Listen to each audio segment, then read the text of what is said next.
बच्चों, आज के इस क्लास में हम लोग बात करने वाले हैं इक्वेशन ऑफ स्ट्रेट लाइन के बारे में। आईसीएससी क्लास 10 का एक चैप्टर है। तो हम लोग शुरुआत करते हैं सबसे पहले एक क्वेश्चन को लेकर। सबसे पहला क्वेश्चन दिया गया है कि find the slope of a line whose inclination is 45 degree and 30 degree. तो ये एक बहुत ही आसान सा सवाल है। जब भी आप लोगों से स्लोप पूछा जाए, क्या करना है, अगर एंगल दिया हुआ है तो हम लोग यूज करेंगे tan थीटा। tan थीटा जो बनेगा वो होगा स्लोप।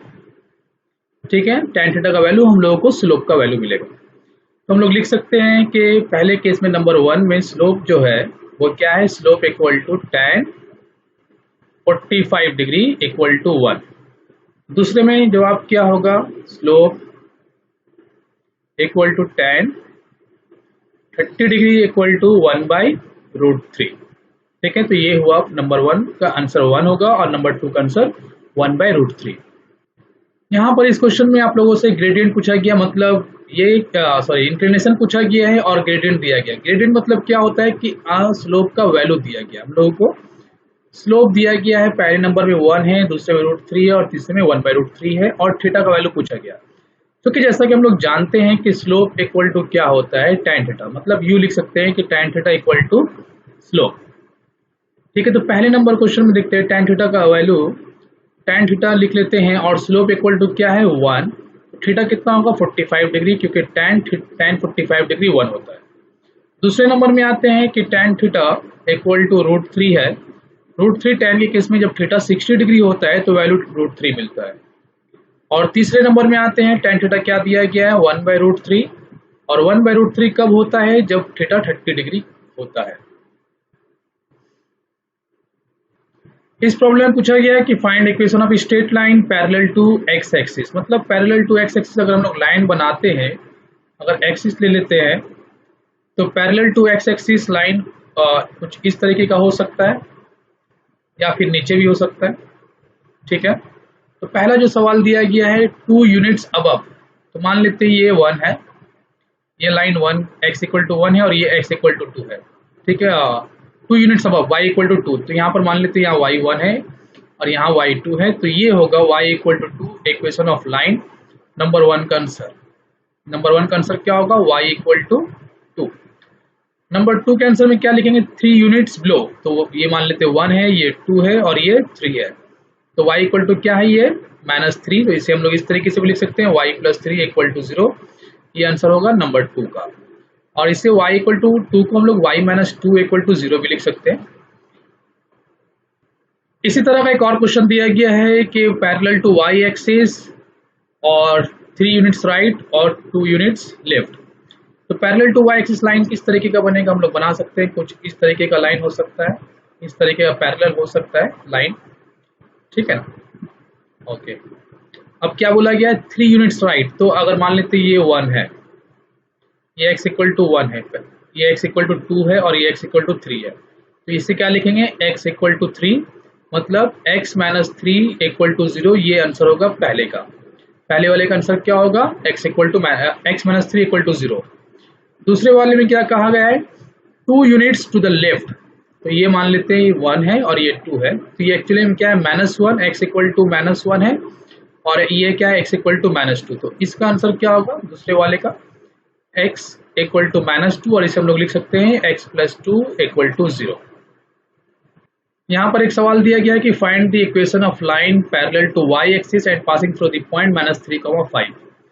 तो यहाँ पर कोऑर्डिनेट एक्सिस में अगर हम लोग पॉइंट को पुट करते हैं -3, 5 को, तो मान लेते हैं ये 1 है, ये 2 है, ये 3 है, 1 2 3 4 5। तो लगभग ये पॉइंट हम लोग को मिलेगा -3, 5 के लिए। अब यहाँ से बहुत सारे लाइन को पास किया जा सकता है, लेकिन हम लोगों को वो लाइन पता करना है जो -3, 5 से पास करता हो और पैरेलल टू y एक्सिस हो। तो लगभग लाइन कुछ इस तरीके का होगा, थोड़ा सा, यस, ये लाइन बनेगा। तो यहाँ पर x का वैल्यू कितना हम लोग को दिख रहा है कि ये x इक्वल टू -3 है, या यू कह सकते हैं कि x + 3 इक्वल टू 0। तो line parallel to x axis, line parallel to y axis and किससे पास करेगा, पासिंग थ्रू द पॉइंट कौन सा पॉइंट -3,5 इज x + 3 = 0। ठीक है, नेक्स्ट प्रॉब्लम देखते हैं। यहाँ कहा गया find the equation of line whose slope दिया गया और इंटरसेप्ट दिया गया। इस तरह के 4 सवाल दिए गए। तो इस तरह के प्रॉब्लम को हम लोग सॉल्व करते हैं by using formula y = mx + c। क्योंकि इंटरसेप्ट और स्लोप दिया गया तो m क्या होता है, स्लोप होता है, और c क्या होता है, इंटरसेप्ट। तो पहले नंबर को सॉल्व करते हैं। तो y = क्या लिख सकते हैं हम लोग, 3x - 5, ये पहले वाले का आंसर होगा।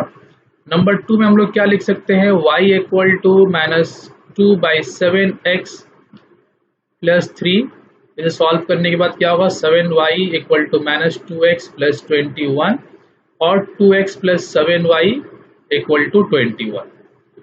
नंबर 3 में अगर बात करते हैं थर्ड नंबर के बारे में, तो थर्ड नंबर में स्लोप क्या दिया गया है, √3, क्योंकि हम लोग जानते हैं ग्रेडियंट का मतलब स्लोप होता है, और c का वैल्यू दिया हुआ है -4/3। तो इक्वेशन ऑफ लाइन क्या बनेगा, अगर ये फॉर्मूला को हम लोग देखते हैं, y = mx + c, y = mx + c formula use करेंगे। तो y = क्या लिख सकते हैं, √3x - 4/3। इसे हम लोग एलसीएम लेकर सॉल्व कर सकते हैं कुछ यूं, y = अगर एलसीएम लेते हैं तो 3√3x - 4, और ये क्या हो जाएगा, 3y = 3√3x - 4, और इसे कुछ इस तरीके से लिखा जा सकता है, 3√3x - 3y + 4 = 4, क्योंकि यहाँ पर क्या किया गया, इस 3y को इक्वल टू के उस तरफ ले लेते हैं और 4 को इक्वल टू के इस तरफ। तो ये होगा थर्ड वाले का आंसर। नंबर 4 में हम लोगों को स्लोप नहीं दिया गया, लेकिन इंक्लिनेशन दिया गया। तो 4 नंबर को किस तरीके से सॉल्व करेंगे, थीटा कितना है, 30 डिग्री।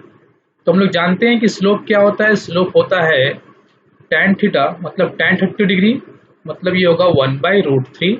और फिर अगर हम लोग फॉर्मूले का इस्तेमाल करते हैं, y = mx + c, तो m कितना है, m हम लोगों के पास 1/√3x, और c कितना है, ये है 2।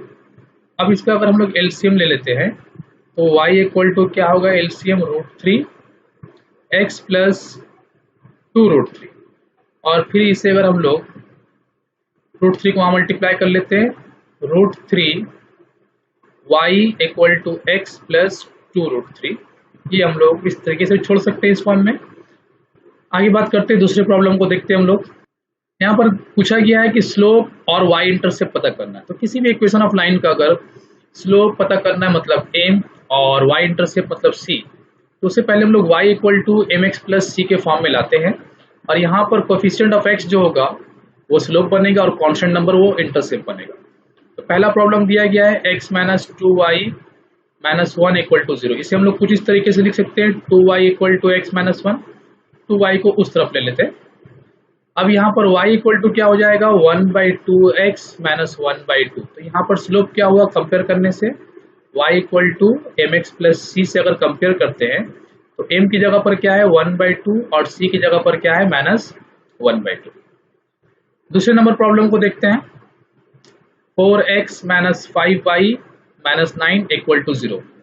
तो 5y को उस तरफ ले लेने से क्या मिलेगा, 4x - 9, और y = क्या हो जाएगा, 4/5x - 9/5। कंपेयर करेंगे किससे, y = mx + c से अगर हम लोग कंपेयर करते हैं, तो m का वैल्यू क्या आएगा, 4/5, और c का वैल्यू आएगा -9/5। थर्ड नंबर क्वेश्चन देखते हैं हम लोग क्या दिया गया, 3x, तीसरा नंबर प्रॉब्लम, 3x + 5y + 7 = 0। तो यहाँ पर 5y को हम लोग यही रखते हैं, ये -3x - 7, y = -3/5x - 7/5।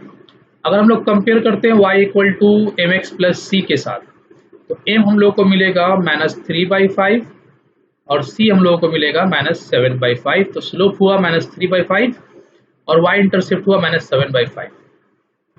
Question number 4 में अगर बात करते हैं, तो क्वेश्चन नंबर 4 क्या दिया गया, x/3 नंबर 4 + y/4 = 1।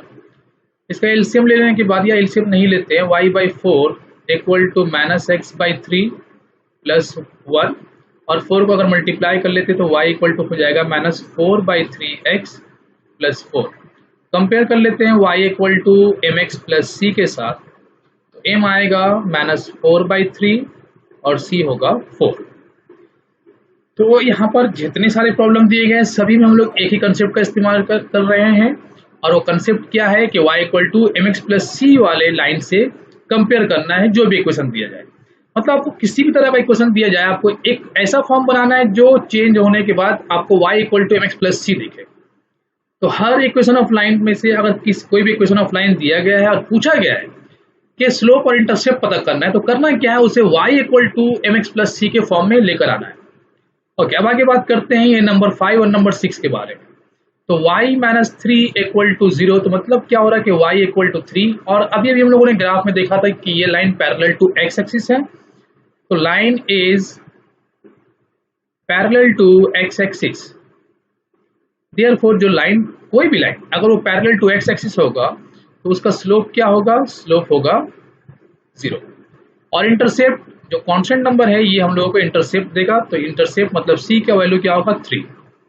इसी तरीके से अगर हम लोग बात करते हैं x माइनस 3 के बारे में, नंबर 6 के बारे में बात कर रहे हैं कि x माइनस 3 इक्वल टू 0 दिया गया, मतलब x इक्वल टू 3, मतलब ये line parallel to y axis है या u का है, परपेंडिकुलर टू x एक्सिस है।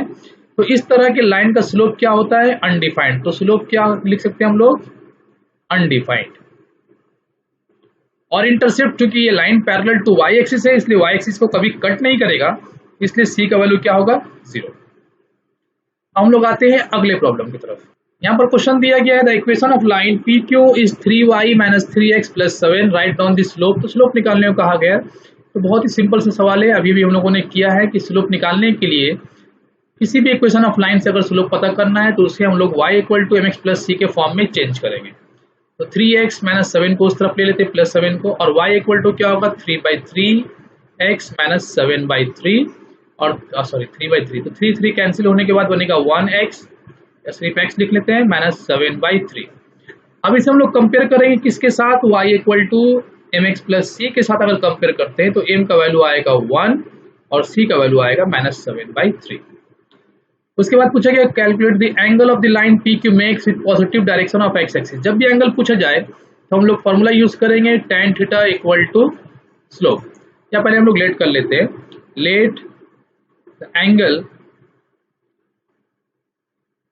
बी थीटा, वो एंगल जो लाइन x एक्सिस के साथ बना रहा है उस एंगल का वैल्यू क्या है, थीटा। तो tan थीटा हम लोगों को क्या देता है, वो देता है स्लोप, और चूंकि इस लाइन का स्लोप हम लोगों को पता है, स्लोप कितना है, स्लोप है 1, तो हम लोग लिख सकते हैं थीटा कितना होगा, थीटा होगा 45 डिग्री। ये एक अच्छा सा सवाल दिया गया है और यहाँ पूछा गया है कि इस फिगर में दो लाइन का इक्वेशन दिया गया है, एक है y equal to x plus 1, दूसरा है y equal to √3x minus 1, और पूछा गया है कि एंगल थीटा का वैल्यू क्या होगा। तो इसे किस तरीके से सॉल्व करना है, सबसे पहली बात कि y equal to x plus 1 एक लाइन का इक्वेशन है, तो इसका स्लोप क्या होगा, तो हम लोग जानते हैं इसका स्लोप होने वाला है 1, क्योंकि x के साथ जो नंबर है वो 1 है। इसी तरीके से अब ये 1, अगर ये 1 है तो tan थीटा क्या होगा, मान लेते हैं कि ये लाइन एक एंगल बना रहा है थीटा 1, तो ये कितना होगा, 1 होगा, तो थीटा 1 का वैल्यू कितना होगा, 45 डिग्री। तो यहाँ पर ये जो एंगल मिलेगा, ये एंगल हम लोगों को मिलेगा 45 डिग्री इनसाइड। हम लोग बात करते हैं दूसरे लाइन के बारे में। दूसरा लाइन का इक्वेशन क्या दिया, y equal to √3x minus 1। इसके स्लोप के बारे में अगर बात करते हैं तो इसका स्लोप क्या है, √3। मान लिया जाए कि ये लाइन एक एंगल बना रहा है with positive direction of x axis theta 2, तो tan थीटा 2 स्लोप होगा और उसका वैल्यू दिया हुआ है √3। तो हम लोग लिख सकते हैं कि थीटा 2 का वैल्यू क्या होगा, वो 60 डिग्री होगा। तो ये एंगल जो मिलेगा हम लोग को, ये 60 डिग्री मिलेगा। और जब चूंकि ये एंगल 60 डिग्री है, ये जब 60 डिग्री है तो ये एंगल कितना होगा, ये एंगल होगा 120 डिग्री, अंदर वाला एंगल। अब चूंकि ये ट्रायंगल में, इस ट्रायंगल में ये एंगल है 45 डिग्री, ये एंगल है 120 डिग्री, तो जाहिर बात है ये एंगल कितना होगा, तो ये एंगल होगा 15 डिग्री। तो लोग निकाल सकते हैं इसे सॉल्व करने के बाद कि देयरफॉर थीटा 2 तो 60 डिग्री हुआ। अब इसका कुछ नाम रख देते हैं, ABC ट्रायंगल मान लेते हैं। तो इन ट्रायंगल ABC ABC में एंगल सी ए बी हम लोगों ने निकाला 45 डिग्री, एंगल CBA ये 120 डिग्री, चूंकि बाहर में 60 है तो अंदर में 120 होगा।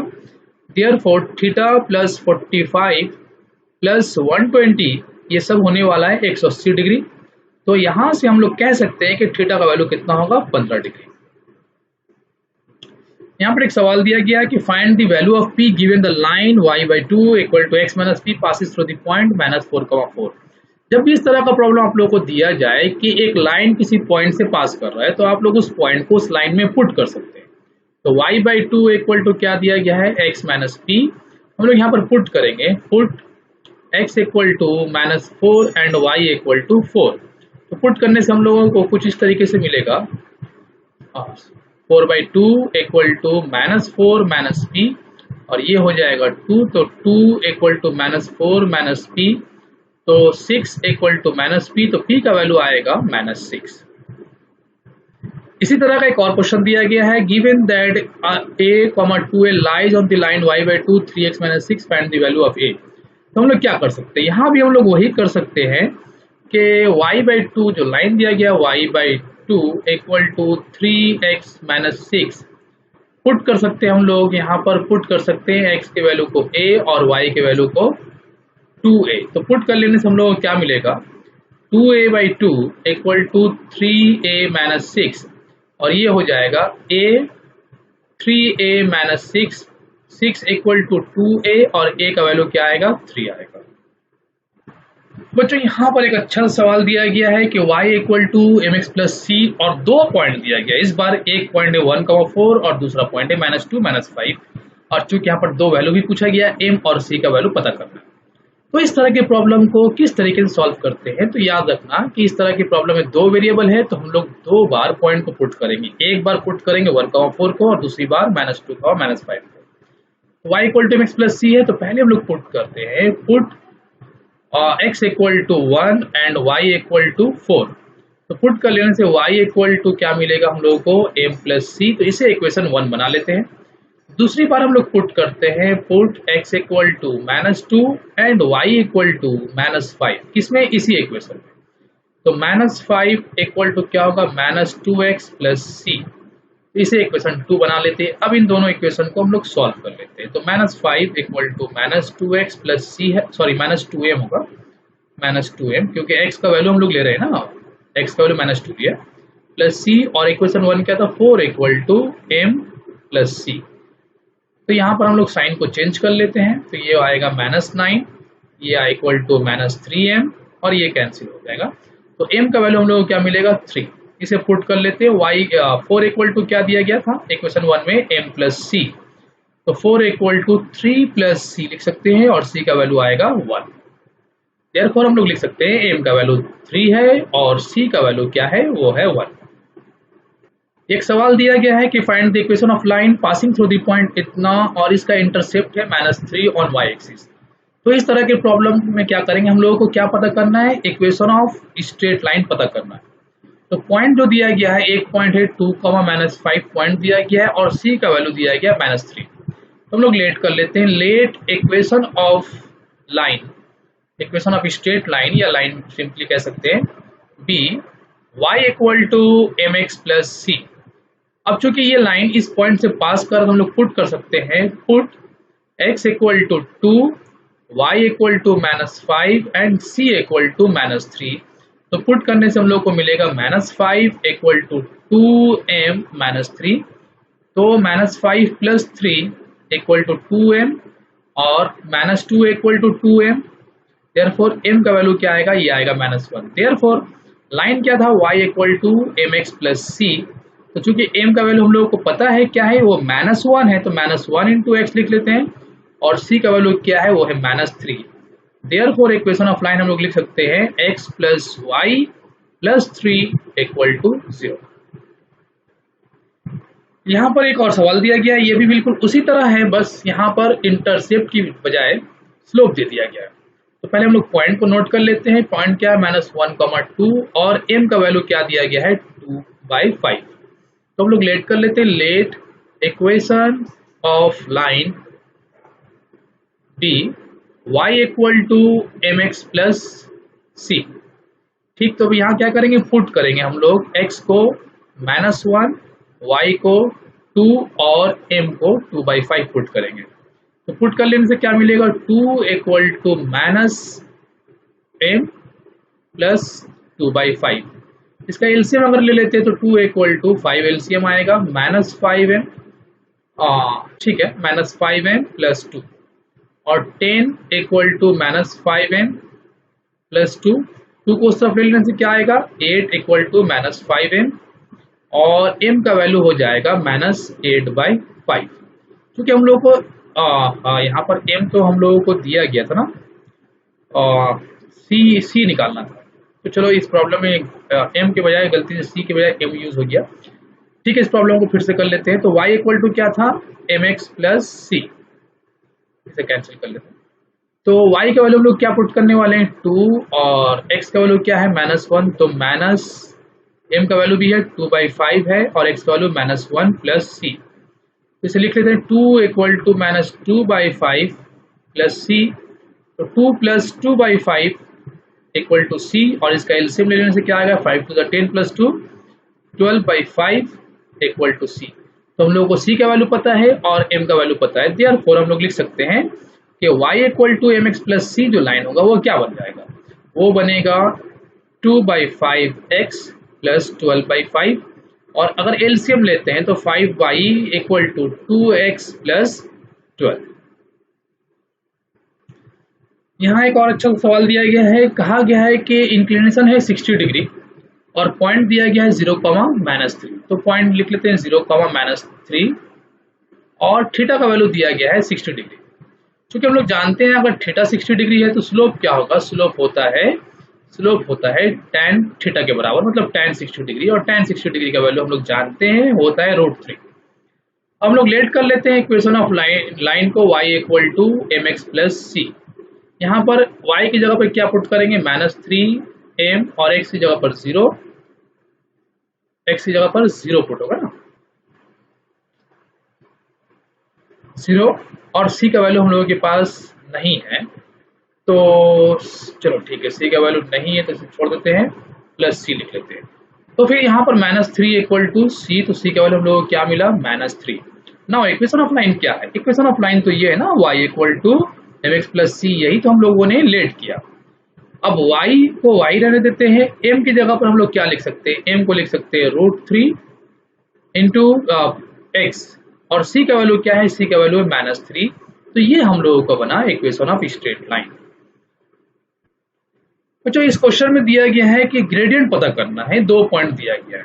तो 2 पॉइंट का स्लोप किस तरीके से पता कर सकते हैं, हम लोग जानते हैं कि स्लोप पता करने का फॉर्मूला क्या है, फॉर्मूला ये है y2 minus y1 bye x2 minus x1, या आपको इस तरीके से भी लिख सकता है y1 minus y2 bye x1 minus x2। तो चलिए 0, पहले दिया है 0,-2 और 3,4। तो इसे हम लोग कुछ इस तरीके से मान लेते हैं कि ये x1 है, ये y1 है, ये x2 है और ये y2 है। तो इन दोनों का स्लोप क्या होगा, इन दोनों का स्लोप होगा, स्लोप इक्वल टू, फॉर्मूला अगर यूज करते हैं तो 4 -2 मतलब 4 प्लस 2 बाई 3 माइनस 0 मतलब 2। दूसरे वाले का, ये पहले वाले का स्लोप हुआ, दूसरे वाले का स्लोप क्या होगा, इसी फॉर्मूले का इस्तेमाल करके हम लोग यूं कह सकते हैं कि 8 -7 मतलब 8 प्लस 7 और -1 -3, ये हो जाएगा 15 बाय -4। तो ये इन दोनों का स्लोप हुआ, नंबर 1 का और नंबर 2 का, जिसे हम लोग ग्रेडियंट भी कहते हैं। यहाँ एक क्वेश्चन दिया गया है कि find the coordinate of 2 point E and F are 0,4 and 3,7 और पूछा गया कि पहले ग्रेडियंट पता करो फिर इक्वेशन पता करो। तो चलो इसे हम लोग देखते हैं कि पहले स्लोप क्या होगा, तो स्लोप निकाल लेते हैं। जैसा कि अभी पिछले प्रॉब्लम में हम लोगों ने देखा, तो स्लोप क्या होगा, 7 - 4 बाई 3 - 0 मतलब 3/3 मतलब 1। अच्छा, अब स्लोप मिल गया, मतलब हम लोगों के पास m है, m equal to 1। We know that formula y - y1 equal to slope x - x1। ठीक, तो y - y1, चलो जो छोटा वैल्यू से यूज कर लेते हैं, इसे x1 और y1 मान लेते हैं। तो y minus 4 equal to slope x minus 0। तो ये क्या मिलेगा, y minus 4 equal to x, या यू कहे x minus y plus 4 equal to 0। पूछा गया the coordinate of the point where the line EF intersect the x axis. The line EF intersect x axis at any point,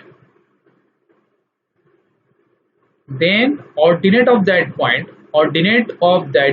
will